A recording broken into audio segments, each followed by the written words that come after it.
그날 밤 대서양 한가운데에서 스티븐 켈러에는 자신의 보트와 점점 물에 잠기고 있다는 사실을 깨달았습니다. 물소리가 너무 컸습니다. 침대 아래에서 쏟아져 들어오는 바닷물. 그리고 그가 느꼈던 직감 하나. 이건 끝일지도 모른다. 그는 누가 보지 않아도 매번 안전하게 항해를 준비하던 철저한 요트 마니아였습니다. 스스로 보트를 설계했고 6.5m짜리 요트에 나폴레옹 솔로라는 이름도 지었습니다. 이 작은 보트로 그는 홀로 대서양을 건넜습니다. 그에겐 어릴 적부터의 꿈이었습니다. 바다를 가로지르는 것. 단 한 사람의 힘으로요. 그러나 그가 대서양에서 돌아오던 어느 날 보트 아래에서 갑작스런 충격음이 터졌습니다. 콱! 깊은 바닷속 어딘가에서 거대한 무엇인가가 보트를 들이받았습니다. 그는 그걸 고래였을 거라고 말했습니다. 아니면 매우 큰 상어였을 수도 있다고요. 중요한 건 보트가 찢겼다는 사실입니다. 단 한 번의 충격으로요. 무너져가는 요트 안에서 그는 생존 장비를 챙기기 위해 여러 차례 선실 안으로 잠수했습니다. 그때 그는 이렇게 말합니다. 그 아래 바닷물은 오히려 고요했어요. 거대한 수중 무덤에 들어가는 느낌이었습니다. 그는 겨우 공기 주입식 고무 뗏목을 꺼내 보트에 매달아둔 채 물에 젖은 몸을 구겨 넣었습니다. 하지만 해가 뜨기도 전 보트에 묶여있던 밧줄이 풀렸고 그는 완전히 혼자가 되었습니다. 바다는 너무 넓었고 그가 있는 곳은 지도 위에서 점 하나로도 표시되지 않는 외딴 먼 바다였습니다. 카나리아 제도에서 서쪽으로 약 1300km. 거기는 사람이 접근하지 않는 완전한 고립 구역이었습니다. 그는 조난 신호탄을 터뜨릴 수 있는 조명탄 몇 개, 식량은 단 며칠치, 물도 며칠 버틸 만큼만 있었습니다.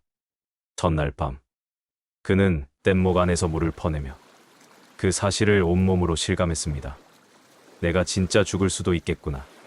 다음 날 해가 뜨자 그는 다시 뗏목 안에 앉아 식량과 생존 장비를 점검했습니다. 그가 가진 것이라곤 적은 양의 구운 식량, 부서지기 쉬운 태양열 증류기 2개, 작살총 하나, 그리고 항해 기록을 위한 작은 수첩뿐이었습니다. 그는 살아남아야 했습니다. 하지만 그 방법은 그 누구도 알려주지 않았습니다. 그날부터 스티븐 켈러에는 76일간의 생존 일기를 직접 써내려가기 시작합니다. 그는 매일 아침 햇빛을 태양열 증류기에 모아 약간의 물을 만들었습니다.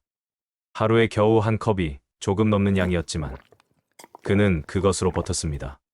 그리고 작살총으로 작은 물고기를 잡아 그 생선 내장을 바다에 던졌습니다. 그 바닷물 위엔 조금씩 새들이 몰려들기 시작했고 그 새들을 다시 유인해 더 많은 물고기떼가 몰려들기 시작했습니다. 그는 바다 한가운데 자신만의 생태계를 만든 것이었습니다. 하지만 그 모든 건 죽지 않기 위한 싸움의 시작에 불과했습니다. 그는 여전히 하루하루 점점 더 깊은 절망으로 빠져들고 있었습니다. 계속해서 구조 신호를 보냈지만 배는 그를 지나치기만 했습니다. 정말 몇 번이나 이번엔 구해질 수 있다. 그만큼 가까이 다가왔지만 어느 것도 그를 발견하지 못했습니다. 그렇게 바다 위에서 14일째 되는 날 그는 조용히 중얼거렸습니다. 난 이제 실패한 인생이구나. 30일이 넘었습니다. 바다 위에서 홀로 버텨낸 날들. 스티븐은 이제 아침이면 바다를 바라보며 오늘도 살아있구나 하며 중얼거리는 사람이 되어 있었습니다. 그 말 속엔 희망이 아니라 버티는 자의 씁쓸함이 묻어 있었습니다. 피부는 짠물과 햇볕에 헐어 등과 다리에 수포가 올라오고 있었고 가려움, 통증, 열감이 뒤섞여 앉을 수도 잘 수도 없었습니다. 입안은 마를 대로 말라 있었고 몸은 거의 뼈가 드러나기 시작했습니다. 태양열 증류기로 만든 물은 하루에 고작 한 컵 남짓. 그는 그 물을 아껴 마시느라 하루 종일 입을 다물고 말 한마디도 하지 않았습니다. 말하는 데조차 수분이 필요했기 때문입니다. 먹을 수 있는 것은 손바닥만 한 물고기와 조개뿐이었습니다. 작살로 물고기를 잡고 조개 껍데기를 깨며 그는 그저 살아있으려 했습니다. 그러던 어느 날 그의 뗏목 주변에 이상한 기운이 감돌기 시작했습니다. 조류가 바뀐 겁니다. 그는 그 순간을 이렇게 기억합니다. 수면 위에 떠 있는 부유물의 흐름이 바뀌었어요. 아, 내가 지금 다른 해류를 탔구나. 드디어 위치가 변하고 있다는 뜻이었어요. 그는 매일같이 수첩에 자신이 생각하는 좌표와 방향을 적었습니다. 하지만 그것도 확신할 수는 없었습니다. 항해 장비가 모두 물에 젖었기 때문입니다. 그래서 그가 믿을 수 있었던 건 오직 하늘과 파도, 그리고 자신의 직감뿐이었습니다. 그러던 50일째 되는 날, 그가 두려워하던 일이 벌어졌습니다. 그 낡은 뗏목의 한쪽이 완전히 찢어져 버린 것입니다. 해양 생물들이 뗏목을 건드리면서 이미 약해질 대로 약해져 있던 고무 구조물이 망가진 것이었습니다. 그는 절규했습니다. 이젠 정말 끝이야. 그날 밤, 그는 울지도 못했습니다. 눈물조차 말라 있었기 때문입니다. 그는 처음으로 포기라는 말을 꺼냈습니다. 그만하자. 그냥 끝내자. 펌프는 고장나 있었고 뗏목은 바닷물에 절반 이상 잠겨 있었습니다. 염분은 상처를 더 깊게 파고들었고 그는 밤새도록 떨었습니다.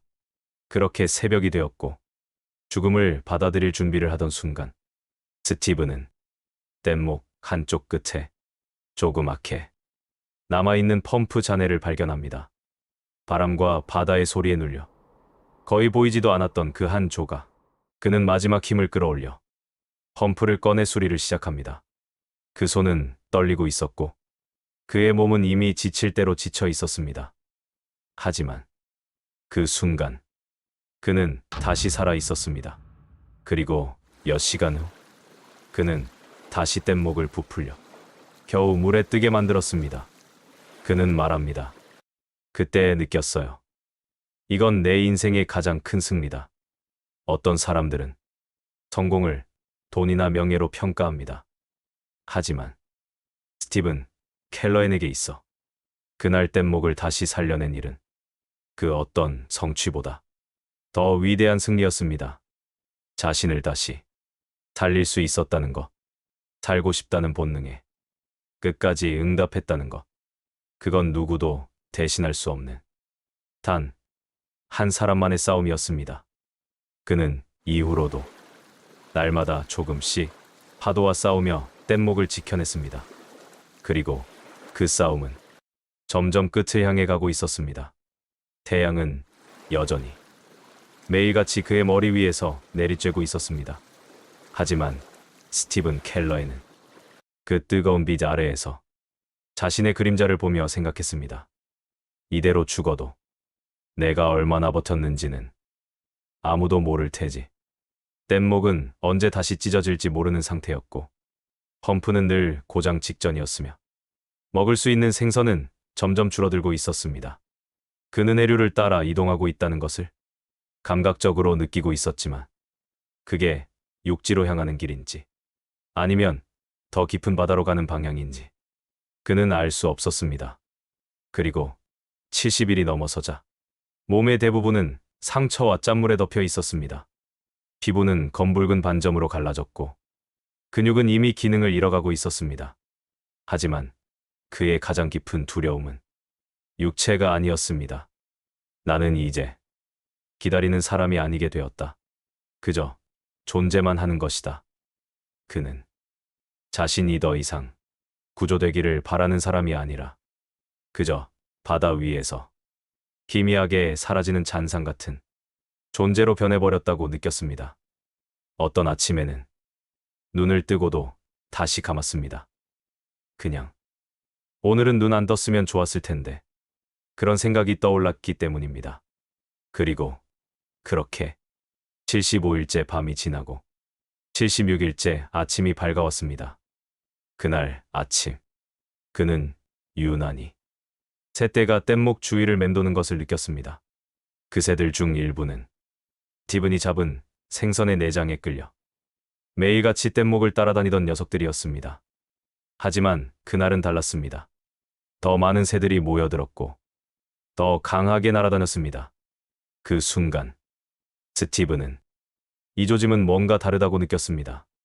그의 몸은 말라붙은 통나무처럼 더는 일어나기도 힘든 상태였지만 본능처럼 조명탄을 손에 들고 가쁜 숨을 내쉬며 하늘을 향해 쏘아 올렸습니다. 붉은 불빛이 바다 위에서 작게 터졌습니다. 그리고 잠시 후 멀리서 낚싯배 한 척이 천천히 다가오는 것이 보였습니다. 그는 그 순간 제발 그 배가 이쪽을 향하길 바랬습니다. 그리고 마침내 그 배가 그의 뗏목을 향해 선회를 했습니다. 스티븐 켈러에는 살아 있었습니다. 그를 발견한 건 과들루프 앞바다의 어부들이었습니다. 그 어부들은 먼 바다에서 이상하게 몰려다니는 새떼를 보고 이상함을 느껴 다가왔고 마침내 그 안에 떠 있는 뗏목과 그 위에 앉은 사람을 발견한 것이었습니다. 스티븐은 더 이상 소리칠 힘도 손을 흔들 힘도 없었습니다. 그저 그들을 바라보며 눈물을 흘렸습니다. 그의 눈가에 고인 짠물이 파도보다도 더 많은 말을 대신해 주었습니다. 그렇게 76일 만에 그는 구조되었습니다. 그가 병원에 도착했을 때 그의 몸무게는 3분의 1이 줄어들어 있었고 다시 제대로 걷기까지는 6주가 걸렸습니다. 하지만 그는 말합니다. 나는 아직도 그 76일을 후회하지 않아요. 그건 내가 진짜 나를 만난 시간이었습니다. 그 시간 덕분에 나는 나를 다시 믿을 수 있게 됐어요. 바다 위에서 고무뗏목 하나에 기대어 홀로 싸웠던 76일. 그것은 살아있는 인간이 얼마나 끝까지 버틸 수 있는지를 보여준 기록이었습니다.